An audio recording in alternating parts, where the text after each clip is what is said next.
ನಮಸ್ಕಾರ. ಇದು ಸಮಯ ಸೂತ್ರ, ನಿಜದ ಮಾತು ಮಾತ್ರ.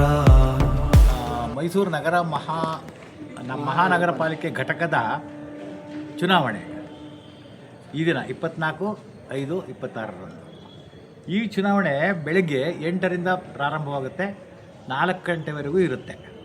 ಅಷ್ಟರೊಳಗಡೆ ಬಂದವರಿಗೆ ಮಾತ್ರ ಅವಕಾಶ. ಆದರೆ ಇಲ್ಲಿ ಒಟ್ಟು ಮತಗಟ್ಟೆಯಲ್ಲಿ 3173 ಜನ ಇದ್ದಾರೆ. ಅದರಲ್ಲಿ 6 ಜನ ಡಿಲೀಟ್ ಆಗಿದ್ದಾರೆ. ಆಯಿತಾ? ಒಟ್ಟು 8 ಮತಗಟ್ಟೆಗಳನ್ನು ನಾವು ಮಾಡಿದ್ದೇವೆ. ಬಂದ ತಕ್ಷಣವೇ ಒಂದು ನಂಬರ್ ಅಂದರೆ ಸಾಮಾನ್ಯವಾಗಿ ವಯಸ್ಸಾದರಿರ್ತಾರೆ ಅಂತ ಮೊದಲನೇ ನಂಬರೇ ಮಾಡಿದ್ವಿ ಗ್ರೌಂಡ್ ಫ್ಲೋರಲ್ಲಿ. ಸ್ವಲ್ಪ 4 ಮೆಟ್ಲು ಇರ್ತೀರಿ, 2, 3, 4, 5, 6, 7, 8 ಎಲ್ಲ ದೊಡ್ಡ ದೊಡ್ಡ ರೂಮ್ಗಳಿದೆ, ವಿಶಾಲವಾಗಿದೆ. 4 ಜನ ಇರ್ತಾರೆ. ಜನರಲಿ ಗೌರ್ಮೆಂಟ್ ಎಲೆಕ್ಷನಲ್ಲಿ 3 ಜನ ಇರ್ತಾರೆ. ನಾವು 4 ಜನ ಮಾಡಿದ್ದೀವಿ, ಬೇಗ ಆಗಲಿ, ಸರಳವಾಗಲಿ, ಸುಲಭವಾಗಲಿ ಅಂತ. ಅದು ಮಾಡ್ತಾಯಿದ್ದಾರೆ. ಮೊದಲನೇವರು ಐ ಡಿ ಕಾರ್ಡ್ನ ಚೆಕ್ ಮಾಡಿ, ಯಾವ್ಯಾವ ಐ ಡಿ ಕಾರ್ಡ್ ಅಂದರೆ Aadhaar card, PAN card, election ID, ration card, ಆ ಬಸವ ಸಮಾಜದ್ದು ಅವ್ರದ್ದು ಒಂದು ಕಾರ್ಡ್ ಕೊಟ್ಟಿದ್ದಾರೆ, ಅದೂ ಆಗ್ಬೋದು ಅಂತ ಹೇಳಿದ್ವಿ. ಇಷ್ಟು ಚೆಕ್ ಮಾಡಿ ಪಕ್ಕದವ್ರಿಗೆ ಕೊಡ್ತಾರೆ. ಅವರು ಅದನ್ನು ವೆರಿಫಿಕೇಷನ್ ಮಾಡಿ ಬ್ಯಾಲೆಟ್ ಪೇಪರ್ ಬರೆದು ಇನ್ನೊಬ್ಬರಿಗೆ ಕೊಡ್ತಾರೆ. ಅವ್ರಿಗೆ ಇಂಕ್ ಹಾಕ್ಬಿಟ್ಟು ಬ್ಯಾಲೆಟ್ ಪೇಪರ್ನ ಫೋಲ್ಡ್ ಮಾಡಿ ಬಾಕ್ಸಿಗೆ ಹಾಕಿ ಅಂತ ಹೇಳ್ತಾರೆ. ಬಾಕ್ಸಕ್ಕೆ ಹಾಕಿದ್ಮೇಲೆ ಮತ್ತೆ ಹಾಕ್ತಾರೋ ಇಲ್ವೋ ಡಬ್ಬಕ್ಕೆ ಅಂತಲೂ ನೋಡಬೇಕು ಅಂತ ಹೇಳಿದ್ವಿ.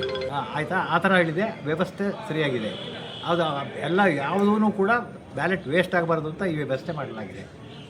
ಆದಮೇಲೆ ಈ ಫೀಲ್ಡಲ್ಲಿ ಮೇನ್ ಡೋರಿಂದ 100 ಮೀಟರ್ಸ್ ಒಳಗೆ ಯಾರೂ ಎಂಟ್ರ್ ಆಗಬಾರ್ದು, ಯಾರೂ ಪ್ರಚಾರ ಮಾಡಬಾರ್ದು ಅಂತ ಮಾಡಿದ್ವಿ. ಮೊದಲಲ್ಲಿ ಇರ್ತಿದ್ರು, ಅಲ್ಲೊಂದು ಅಡ್ಡ ಬ್ಯಾರಿಕೇಡ್ ಇಟ್ಬಿಟ್ಟು ಒಳಗಡೆ ನೋ ಬಡಿ ಶುಡ್ ಎಂಟರ್, ನೀವೇನು ಪ್ರಚಾರ ಮಾಡಿದ್ರು ಆ ಗೇಟಿಂದ ಆ ಕಡೆ ಮಾಡಬೇಕು ಅಂತ ವ್ಯವಸ್ಥೆ ಮಾಡಿದ್ವಿ. 4 ಗಂಟೆ ಆದಮೇಲೆ ಒಂದು 10-15 ನಿಮಿಷ ಟೀ ಕಾಫಿ ಕುಡಿದು ರೆಸ್ಟ್ ತಗೊಂಡು ಸಡನ್ನಾಗಿ ನಾವು ಕೌಂಟಿಂಗ್ ಓಪನ್ ಮಾಡ್ತೀವಿ. ಕೌಂಟಿಂಗಿಗೂ ಅಷ್ಟೇ 4 ಅಥವಾ 5 ಕಡೆ ಮಾಡ್ತೀವಿ, ಅಲ್ಲಿ ವಾತಾವರಣ ನೋಡ್ಕೊಂಡು. ಆ ಕೌಂಟಿಂಗ್ ಎಲ್ಲ ಆದಮೇಲೆ ಆಮೇಲೆ ಅವಾಗವಾಗ ನಂಬರ್ ಹೇಳ್ತಿರ್ತೀವಿ, ಕೊನೆಗೆ ಡಿಕ್ಲೇರ್ ಮಾಡೋದು. ಮತ್ತು ಪೊಲೀಸ್ ವ್ಯವಸ್ಥೆ ಆಗಿದೆ ಸರ್? ಪೊಲೀಸ್ ವ್ಯವಸ್ಥೆ ಬಂದಿದೆ, ಪೊಲೀಸ್ನವರಿದ್ದಾರೆ. ಬ್ಲ್ಯಾಕ್ ಡಾಗ್ ಅಂತ ಸೆಕ್ಯೂರಿಟಿ ಗಾರ್ಡ್ ಇದ್ದಾರೆ, ಬೌನ್ಸರ್ಸ್ ಅಂತ ಅವರೆಲ್ಲ ಇದ್ದಾರೆ. ಆಮೇಲೆ ಪೊಲೀಸ್ನವರೆಲ್ಲ ಹೊರಗಡೆ ಇದ್ದಾರೆ. ಎಲ್ಲ ವ್ಯವಸ್ಥೆ ಸುವ್ಯವಸ್ಥೆ ಆಗೋಗಿದೆ. ಯಾರಾದ್ರೂ ಗಲಾಟೆ ಮಾಡಿದ್ರೆ ನಾವು ಅವರಿಗೆ ಪೊಲೀಸ್ ಹ್ಯಾಂಡ್ ಓವರ್ ಮಾಡಿ ಇಮಿಡಿಯೇಟ್ ಆ್ಯಕ್ಷನ್. ಎಲೆಕ್ಷನ್ ಆದಮೇಲೆ ಡಿಕ್ಲೇರ್ ಆದಮೇಲೆ ಯಾರೂ ಪಟಾಕಿ ಹೊಡೆಯಂಗಿಲ್ಲ, ಕಾನೂನು ಬಾಹಿರ ಚಟುವಟಿಕೆ ಮಾಡೋಂಗಿಲ್ಲ. ಮಾಡಿದರೆ ಸೂಕ್ತ ಕ್ರಮ ತೆಗೆದುಕೊಳ್ಳಲಾಗುತ್ತೆ.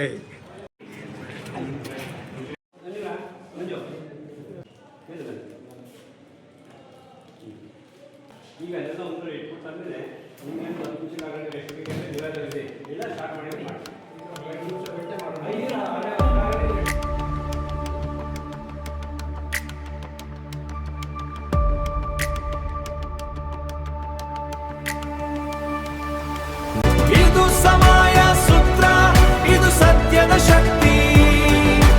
ಇದು ಸಮಯ ಸೂತ್ರ, ಇದು ಸತ್ಯದ ಶಕ್ತಿ.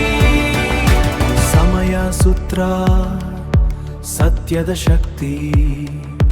ನಮಸ್ಕಾರ.